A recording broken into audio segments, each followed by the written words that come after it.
VaptVupt, né? Estamos de volta. Grêmio Internacional ali sempre nos acompanhando, né? Com a Grêmio Mania, a Intershop. A Intershop e a Tubarão, né? Eu tô com saudade, eu tô louco para ir nadar. Vamos ver se semana que vem a gente começa a dar uns mergulhos lá, né? É a mulher do William, né? É, a Flávia, né? Flávia. E um abraço para a Cris aí, que é presidente do sindicato dos comerciários. Ela que é colega lá de natação. Vamos ver se a gente se encontra lá de novo na piscina lá para poder nadar um pouquinho mais.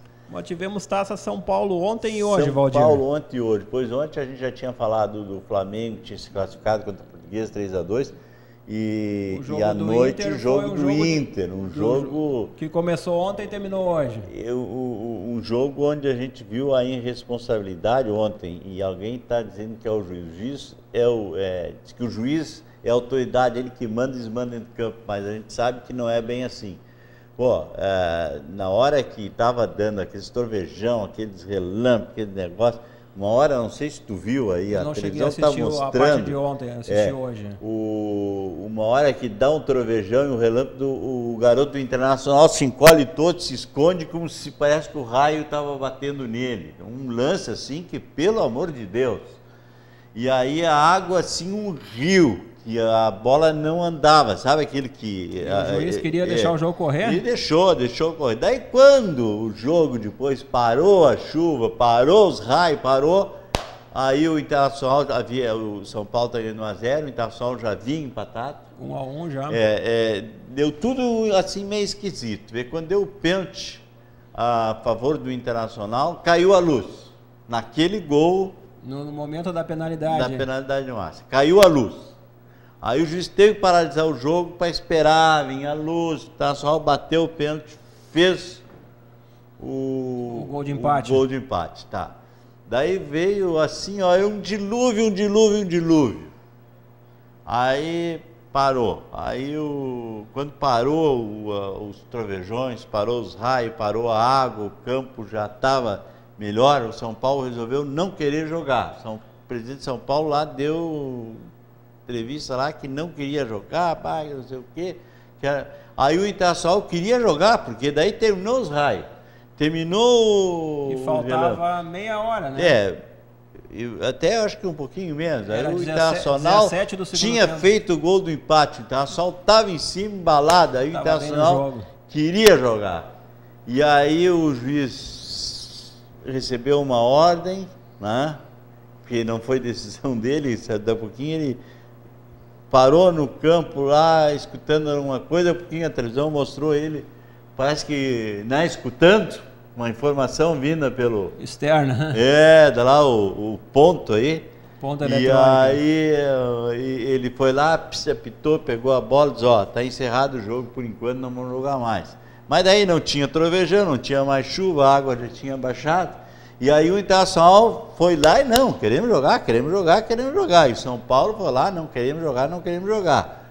Os juízes saíram de campo, deixaram os dois times discutindo lá, um quer, o outro não quer, mas os juízes saíram. Aí marcaram para hoje às 15 horas. Exatamente. Daí o jogo terminou normal, terminou 1-1, né? E aí foi para as pênaltis. Daí nessa meia hora final, acompanhei hoje à tarde, jogo muito equilibrado, nenhuma das equipes marcou, seguiu o placar de 1-1 e nas penalidades, na primeira etapa das penalidades, 5 pênaltis para cada lado, 4-4, e nas penalidades alternadas, o São Paulo marcou 2 vezes, o Internacional marcou apenas uma vez, 6-5 então para o São Paulo finalista diante do Flamengo, quinta-feira às 10 da manhã no Pacaembu. O Internacional, então, que se despede com uma boa campanha, sai invicto lá da Taça São Paulo, mas, na minha opinião, revelando jogadores para o seu elenco, mais para frente no elenco profissional, como destaque o goleiro Carlos Miguel, um goleiro alto, de estatura... Que defendeu o pênalti. Defendeu o pênalti no tempo normal e também num dos pênaltis na primeira 5 cobranças. E o atacante Brenner, né? O atacante Brenner, um dos goleadores da Taça São Paulo. Então, na minha opinião, as 2 revelações do Inter nessa Taça São Paulo. E tu sabes que a maioria dos times hoje não estão levando os seus jogadores principais, as categorias de base nessa categoria, porque na verdade lá é quase tudo assistido por empresários e por diretores de futebol, time de fora, nada. É porque, digamos, é a competição mais tradicional de juniores, e como tem jogadores que ainda não têm contrato com um profissional, né? Então é muito fácil de tirar o jogador, levar o jogador embora. Então por isso que alguns times não estão nem colocando seus jogadores. O grupo principal, assim. Principal, sim, estão indo então com jogadores, né, de lá. Nós que tivemos o Rio Grande do Sul, o Aimoré também. O Aimoré participou, a equipe do Grêmio, o Juventude São José de Porto Alegre. o São José também e o Internacional parando então na semifinal. Mas vamos falar do Gauchão, que tem a terceira rodada amanhã, Valdir? Terceira rodada amanhã. E vamos dizer assim, ó, ela é decisiva assim, para o Grêmio. Vai jogar contra o Avenida contra o Maninho, né? Contra o Mano. O Fabiano Dykes. Para o Novo Hamburgo, importantíssimo, porque precisa pontuar, né? E para o Benhur, né? Benhur. Para o Cruzeiro, né? O Cruzeiro que contratou um jogador Wagner, aquele jogador que o Internacional, que era amador, aí jogou no Americano, te lembram? Um bom jogador, jogou no Americano aí. E foi o Internacional meio que ameaçou contratar ele, estava acho que no Caxias. E foi cogitado pelo Internacional. E agora foi contratado então pelo Cruzeiro, um pedido do Benhur. O Wagner então, que jogava no meio-campo, não? Um meio-campista, exatamente. Meio-campista. E agora então está vindo para o Cruzeiro para reforçar o Cruzeiro aí. Então, porque a água está batendo e numa pesquisa aí feita de 2014 para cá, todos os times que perderam as 2 primeiras rodadas caíram. Então o Novo Hamburgo e o Cruzeiro tem que abrir o olho aí. Então, e eles têm que abrir o olho e, quem sabe, quebrar essa estatística aí e mostrar que dá tempo. Realmente dá tempo. Faltam 9 rodadas. 9 rodadas. Então dá muito tempo aí de ser. Mas se tu olhar, são as 12 principais equipes do Rio Grande do Sul. Exatamente, são então, uma divisão de elite, né? Não dá para facilitar. E aí no meio tem o Grêmio, que precisa, que a gente sempre diz, o Grêmio é time para chegar, então realmente já tira uma vaga. Já né? deverá crescer na competição, e o Grêmio, inclusive, que teve reunião ontem da sua comissão técnica, inclusive o César Bueno, que é o treinador da equipe de transição, se retratando, dizendo que a culpa não é só dos jogadores, a culpa também é dele, Valdir. A culpa é dele, exatamente. Ele conversou com o Renato e aí ele veio e dizer que realmente, como o projeto é ele que está tocando, e o Grêmio não vai, como muita gente achava que poderia ter jogadores do grupo principal jogando, nesse momento ainda não vai entrar. Apenas os novos contratados. O Grêmio vai jogar com seu time titular, ou aquele time que vai disputar as grandes competições, sábado, um amistoso, enquanto o sindicato dos jogadores, sábado de manhã. Mas o Grêmio já vai ter alguns reforços de jogadores que foram contratados, né? Até o caso do Matson, que está jogando, a equipe... O Alisson do Cruzeiro deverá ter então, o retorno também do Paulo Miranda, que foi expulso na primeira rodada, ou seja, eles vão pegando ritmo de jogo, né? Isso, então vão ter jogadores que vão poder jogar. Que estarão no grupo do Renato mais para frente, né? O Grêmio agora com o Ramiro suspenso.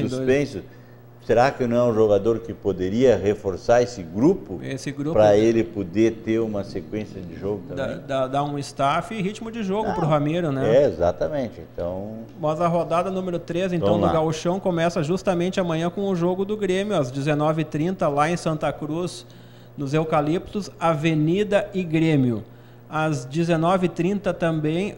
ou melhor, às 20h30 em Rio Grande tem São Paulo e Cruzeiro. Olha que jogo difícil para o Cruzeiro, né? Exatamente. Jogo fora de casa contra o São Paulo que está sendo chamado dos Galácticos, e tem também o gerente de futebol, o Diego Zig, ex-Novo Hamburgo. E o treinador aí, o Clayton, ex-Aimoré, né? O Clayton dos Santos aí.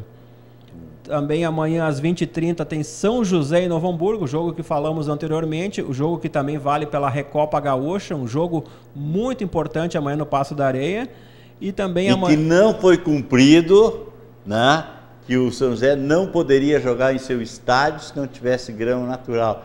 A grama continua sintética, e vai então valer o pro próximo ano, né? presidente da federação, que tem uma participação muito decisiva lá, até alguém diz assim que o São José é do presidente da federação. E o patrocinador também. Então vai jogar numa grama sintética, o que eu acho que prejudica quem não está acostumado. Alguém diz, mas o Novo Hamburgo tem um gramado sintético para treinamento, tudo bem.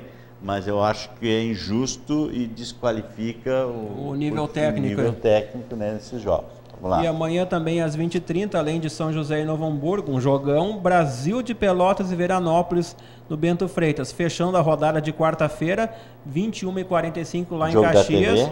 O jogo da TV, Caxias Internacional, o Caxias líder contra o Internacional vice-líder. Então o jogo que vale a liderança do campeonato. Vale também para o Brasil, porque se o Caxias e o Internacional empatar e o Brasil vencer, o Brasil lidera, poderá chegar à liderança.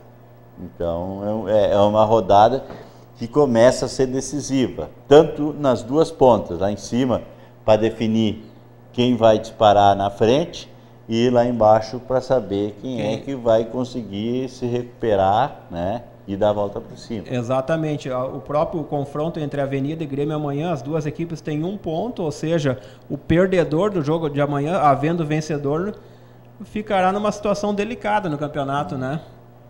Que as duas equipes somam apenas 1 ponto. E fechando a rodada, na quinta-feira tem o jogo do São Luís, às 19h30 lá em Juí, São Luís e Juventude. Bom, é um jogo onde o São Luís já empatou 2, né? E o Juventude perdeu uma e ganhou a outra. Exatamente. Pelo mesmo score, né? Ele perdeu 3-1 do São Paulo e ganhou de 3-1 debaixo de muita chuva da equipe do Veranópolis. Mas o Pedro aí tá dando um recadinho para nós aí, né? Não, aqui é o seguinte, aqui funciona o universitário, funciona as placas, né? E o Pedro agora, a voz dele é as placas. Então... E finalizando as informações, falando um pouquinho do futebol nacional, Valdir, tivemos ontem pelo Paulistão a derrota do Santos em casa por Bragantino 1-0. Desperdiçando um pênalti a 49 minutos, reclama da arbitragem muito, Santos. Mas time que perde um pênalti a 49 minutos do segundo tempo, não tem como reclamar, né? Não tem como reclamar. E como curiosidade hoje... E olha, eu vou te dizer para ti, para mim não foi pênalti, a bola ia sair para fora, o goleiro saiu na bola e o jogador veio e para mim acho que o juiz... Foi pênalti cavado, hein? Foi um ajeitado. Pela Série A2 do futebol paulista, como curiosidade hoje, São Bernardo, que no ano passado jogou a Série D do Brasileiro no grupo do Noia, contra o Guarani de Campinas, uma equipe tradicional hoje da Série B do Brasileiro, que também já foi até campeão brasileiro. Campeão brasileiro com o Jute aqui de Novo Hamburgo, né? O Jute que já passou aqui pela bancada. O Jute que foi o jogador do Novo Hamburgo, né? Então, já foi o campeão lá com aquele time Bozó, Capitão, Careca. Ele jogava na mesma posição do Careca, né? Careca, mas aí como os campeonatos Careca tinha 17 anos, né? Como os campeonatos são grandes, os jogadores sempre têm que estar atentos para isso, né? Sempre ninguém joga todos os jogos, né? Vamos nessa então, Valdir? Vamos lá. Amanhã temos mais, então? Amanhã temos mais, a partir das 19h30. E vamos deixar um convite, então, agradecendo o pessoal que está aí nos assistindo e nos abrindo o celular para que a gente possa entrar, que nós teremos novidades já nos próximos dias. E eu deixo o convite aí, estamos indo embora, mas deixo o convite. Fique com a programação da Vale TV. Uma boa noite.